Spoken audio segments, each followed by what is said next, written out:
Yeah, it's only two of us left, right? George Brown and myself. Yes. We love Charles Smith, Ricky West, Clifford Adams. Their interest was more worrying about making the money than brand, then a guy who been here since the label was gonna drop you guys in the 70s. Robert Kool Bell's confession about Kool and the Gang changes everything. When it was time for me to make my exit, it had reached a height where that type of tension had gotten too much, and I didn't think that they were had my back anymore. The night J.T. Taylor collapsed on stage, his bandmates cared more about the money than saving his life. But that was just the beginning. They tried to resuscitate, bring him back. That was it. That quick. What Bell finally admitted changes everything you thought you knew about one of music's biggest success stories. So let's get into it. Kool and the Gang was a famous band, but behind the scenes, things were not always smooth. Robert Kool Bell was the leader of the group. He made many big decisions, but not everyone agreed with his leadership style. Some band members felt he had too much control. Others thought he made choices that hurt the group. His leadership affected the band's success, but it also caused problems. At first, the band worked as a team. Everyone played a part, and decisions were made together. But as they became more famous, things changed. Robert Bell took charge of many things, and his word became final. Some members felt left out. They wanted to have more say in the group's future, but Robert made it clear that he was the leader. This created tension. Some members stayed quiet because they did not want to argue. Others spoke up, but their opinions were not always heard. The disagreements became worse when Kool and the Gang started making more money. At first, everyone shared the success equally, but later, some members felt that Robert had more power over the money. He decided how the band's earnings were used. Some members felt they were not getting their fair share. They worked hard, performed in concerts, and helped make the band famous, yet they felt like they were treated as less important. This caused frustration among them. The success became big within a year to 2 year period that it consumed us in a way. J.T. Taylor, the lead singer, had his own struggles with Robert Bell's leadership. When J.T. joined in 1979, Kool and the Gang was already making music, but they were not superstars yet. With J.T. as the lead singer, the band became much more successful. His voice helped create hit songs like Ladies' Night and Celebration. Fans loved his singing, and the band reached new heights. As J.T. became the face of the band, things started to change. In the early days, all members traveled together and shared everything equally. But after the band became famous, J.T. received special treatment. He flew first class while other members still flew coach. He had his own car while others did not. He got more attention from the media, and people started seeing him as the most important member of the group. When the tension started happening, I started having my own car. Stuff like that happened. This created tension between J.T. and the band. Even though the other members never told him directly that they were upset, he could feel it. Some people outside the band made comments, telling him not to act bigger than the group. J.T. felt like people wanted to put him in his place. This made him uncomfortable. He was not trying to take over the band. He was just doing his job. But the more famous he got, the more distant he felt from the other members. When it was time for me to make my exit, it had reached a height where that type of tension had gotten too much, and I didn't think that they were had my back anymore. The breaking point came on New Year's Eve in Atlantic City. J.T. was very sick that night. He had the flu, and his body was weak. He weighed only about 150 pounds from all the touring. But New Year's Eve was a big night for the band. They were getting paid a lot of money, so canceling the show was not an option. J.T. pushed himself to perform, even though he was not feeling well. I had the flu, and I was really, really sick. And of course, back then I was about 150. You know what I mean? Soaking wet. When he got on stage, he struggled to sing. His voice was almost gone. When he tried to perform Cherish, something strange happened. He closed his eyes and saw nothing but red. It was not an object, just a red wall in his mind. It scared him, but he kept singing. Then it happened again. He did not understand what was going on. I closed my eyes, and when I tried to open them, all I saw was red. No, not an object, just a wall of red, like just red. JT knew he could not continue. He walked backstage and told the band to play another song so he could recover.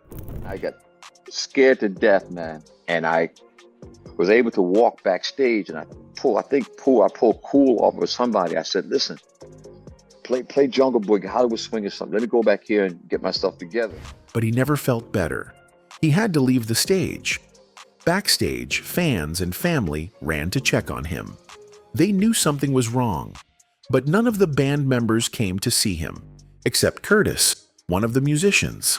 Curtis told the others, "Can't you see he is sick?" But no one else seemed to care. And all my family was at the audience. You know, they ran backstage. People, even fans were coming back saying, you know, what's wrong? What happened? They knew something was wrong, because I've never been like this. And I'm sitting in my room, and none of the guys came over to see how I was doing except one guy, Curtis. That moment changed everything for JT. He realized that the band was more focused on making money than on him as a person. He had spent years helping the band stay successful, but when he needed support, they were not there for him. He felt like just another worker instead of a valued member of the group. That night, he called his family and said, "I can't do this anymore." He knew it was time to leave. Their interest was more worrying about making the money than than a guy who been here since the label was gonna drop you guys in the 70s. Leaving was difficult. JT had been part of music groups since he was a teenager. He was used to working with others. Now, he had to stand alone. It was a scary thought, but he was ready to move on. He met Gerald Busby, a music executive, who gave him advice. Gerald told him, "You don't need to be at Motown. You need to talk to Clive Davis." Clive Davis was a big name in the music industry. When JT met him, Clive played "That's What Friends Are For," a song by Stevie Wonder, Whitney Houston, and Luther Vandross. JT could tell that Clive believed he had the talent to sing at that level. He felt excited about the future, but when MCA Records offered him a better deal, he signed with them instead. And make a long story short, MCA offered me more money, you know, and so I ended up signing with MCA over there. JT released his first solo album, Master of the Game, in 1989. He wanted to make music that was different from Kool and the Gang. But working alone was harder than he expected. He was used to writing songs with a team. Now, he had to do everything himself. He realized that he did not know as much about structuring songs as he thought. He could write lyrics and melodies, but he was not a trained musician. He had to learn how to complete songs on his own. Another challenge was that people expected him to sound like Kool and the Gang. But JT wanted to try something new. He wanted to explore different styles of music. This made things difficult. The record label wanted him to stick to the old sound. JT had to find a balance between what he wanted and what the industry expected. Meanwhile, Kool and the Gang continued without JT. They replaced him with a new singer, but the magic was not the same. The band still performed, but they never reached the same level of success. Robert Bell remained the leader, but some members still felt unhappy with how things were run. Over time, some members left, while others stayed and accepted the way things were. Kool and the Gang started in the 1960s. They became famous in the 1970s for their fun, energetic music.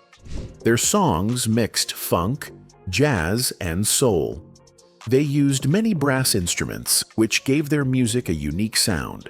Their early songs like Jungle Boogie and Higher Plane were loud and exciting. These songs made people want to dance. Even though their music had strong beats, it still felt smooth and relaxed. Their style was different from James Brown, who had a more aggressive funk sound. Kool and the Gang's music felt like a party, full of joy and celebration. As the years passed, the band changed their sound. They wanted to keep up with the times and stay popular. By the late 1970s, disco was taking over the music world. Kool and the Gang wanted to compete with other big disco artists. They started working with Eumir Deodato, a famous Brazilian producer. He had worked with artists like Antonio Carlos Jobim and Astrud Gilberto. Deodato had a very organized way of making music. He liked structure and wanted the band to follow clear rules. But the band loved to experiment with different sounds. They wanted to add rock and roll and other styles. This caused problems between them and Deodato. Deodato thought the band's songs were too complicated. He believed they had too many parts. He wanted them to be simpler and more focused. He even joked that one of their songs could be turned into 10 different songs. The band was not happy about this change. They wanted to keep their original style, but they also knew they needed to adapt if they wanted to stay successful. The late 1970s was a huge time for dance music. Kool and the Gang had to find a way to fit in. With Deodato's help, they changed their music to be simpler and more danceable. This new sound led to their 1979 hit Too Hot. It's too hot, lady. In this song, the horns were almost silent. The rhythm was smooth and steady. The song told the sad story of a high school love ending. It was different from their earlier, high-energy music. But over the years, there were disagreements in the band about how to manage things and what direction their music should take. This was common for a group that had been together for so long. Sometimes not everyone agreed with the choices that were made. After the Gang changed their style because they wanted to keep up with the trend, they added female singers and string instruments in albums like The Force and Everybody's Dancin'. Some fans did not like this change. They missed the old funk sound that made the band famous. Some music critics also said the new music was not as exciting as before. Even though some people did not like the new sound, the band had their first big success. Their album, Wild and Peaceful, became a hit. It reached number 33 on the charts and sold over 500,000 copies. The band kept making hits with their next album, Light of Worlds. One of the songs, Summer Madness, became a fan favorite. In 1974, Kool and the Gang performed on the famous music show Soul Train. This helped them reach more people. In 1975, they added a new musician, Larry Gittins, and released another album, Spirit of the Boogie. The title song became a hit and entered the top 40 charts. They followed with another album, Love and Understanding, in 1976. By 1976, things started to get difficult. The band's popularity began to drop. Some fans did not like the new sound they were creating. A writer for Rolling Stone magazine said people thought their music had lost its energy. Their albums Open Sesame, The Force, and Everybody's Dancin' did not sell as well as their earlier records. The band later admitted they tried too hard to change their sound, and it did not feel natural. Robert Bell said they became too fancy and over-creative and moved away from the music style that made them famous. Because of this, they did not get as many shows and were not performing as often.